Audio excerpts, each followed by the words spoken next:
kabarnya hari ini? Baik, baik, alhamdulillah. Jadi sebelum memulai pembelajaran, alangkah baiknya itu kita berdoa. Kita berdoa menurut agama dan kepercayaan masing-masing ya. Berdoa mulai. Amin, berdoa selesai. Jadi sebelum mulai pembelajaran nih, Ibu mau nanya sama ketua kelas. Siapa sih yang nggak hadir hari ini? Hadir semua, baik.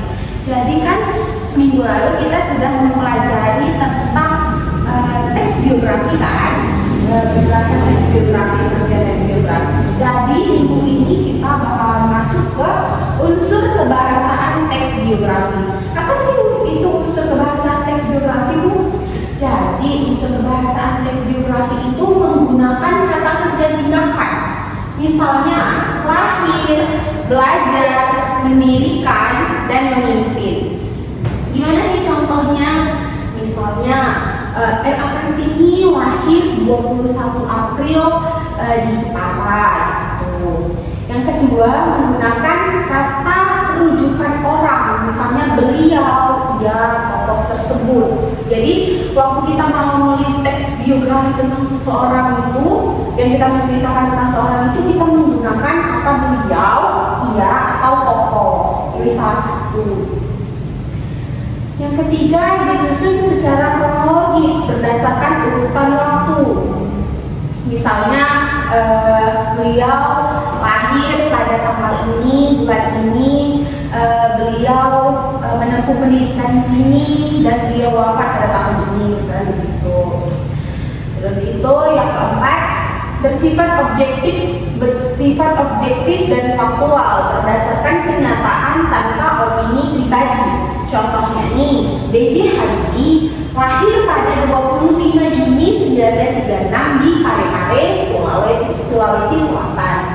Yang kedua, ia meraih gelar doktor teknik penerbangan di Jerman tahun 1965.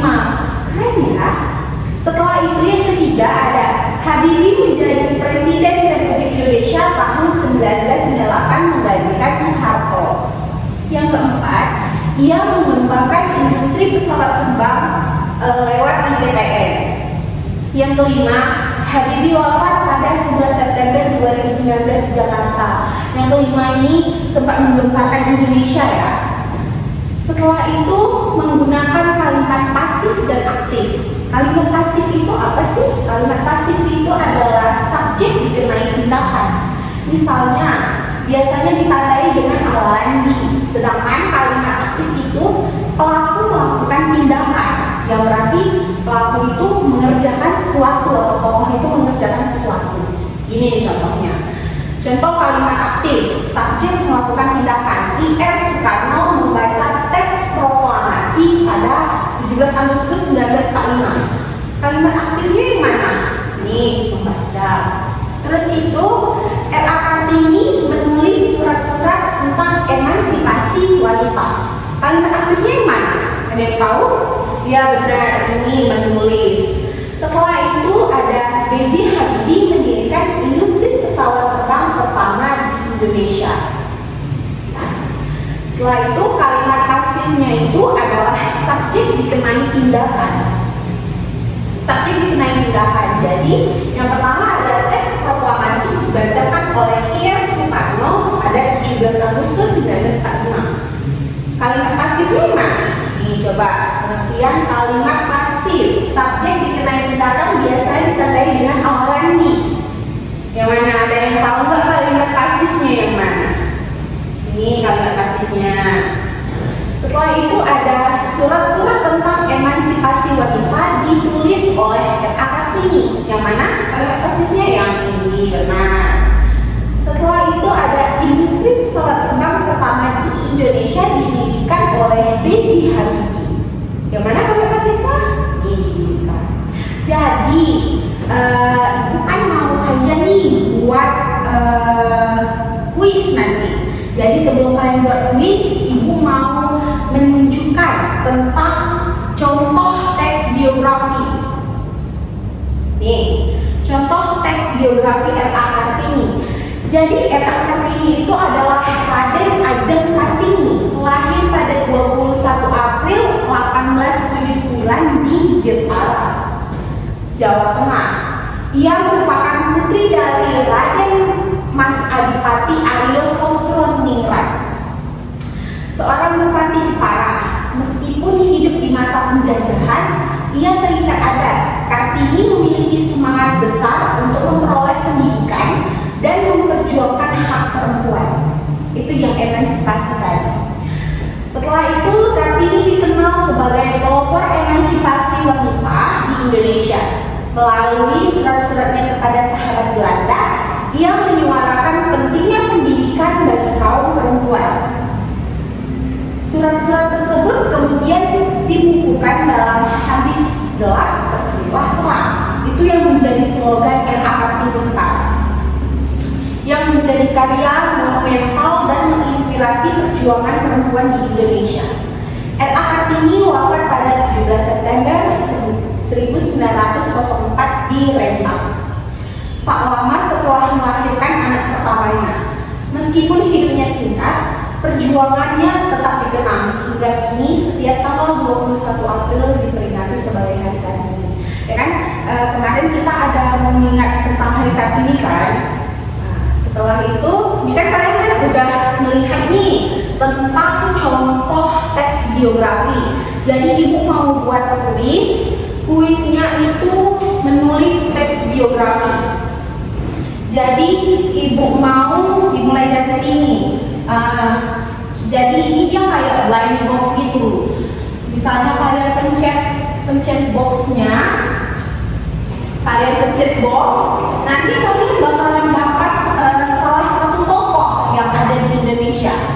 Nanti kalian menceritakan atau kalian menulis tentang tokoh tersebut. Mulai dari Adi dulu. Adi mau nomor berapa? Mau nomor 6. Oke. Ini ada tokoh Tuanku Imam Bonjol. Jadi Adi nanti menulis teks tentang Tuanku Imam Bonjol. Gitu ya. Setelah itu ada Sita. Sita mau nomor berapa? Mau nomor 7.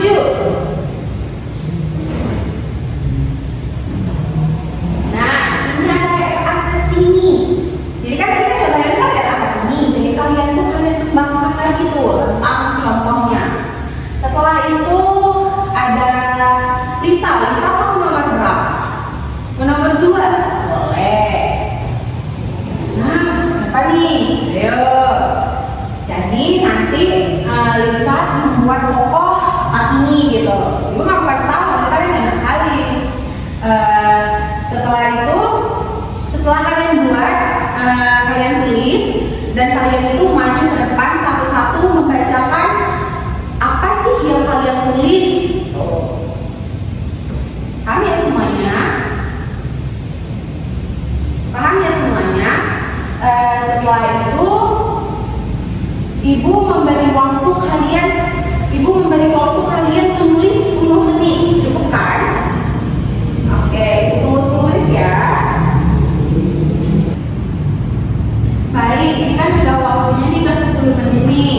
Jadi Ibu mau kalian maju satu-satu ke depan. Mulai dari Siti dulu ya.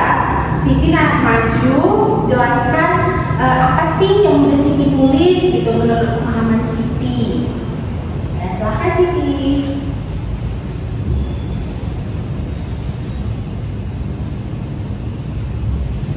Baik, semuanya keren ya yang Siti buat ya. Jadi begitulah salah satu contoh dari teks biografi yang telah Siti buat. Jadi nanti anak-anak semua itu kalian kumpulkan ya. Setelah itu minggu depan kita akan membahas next materi. Jadi terima kasih untuk pertemuan kali ini. Ibu akhiri. Wassalamualaikum warahmatullahi wabarakatuh. Selamat pagi semuanya.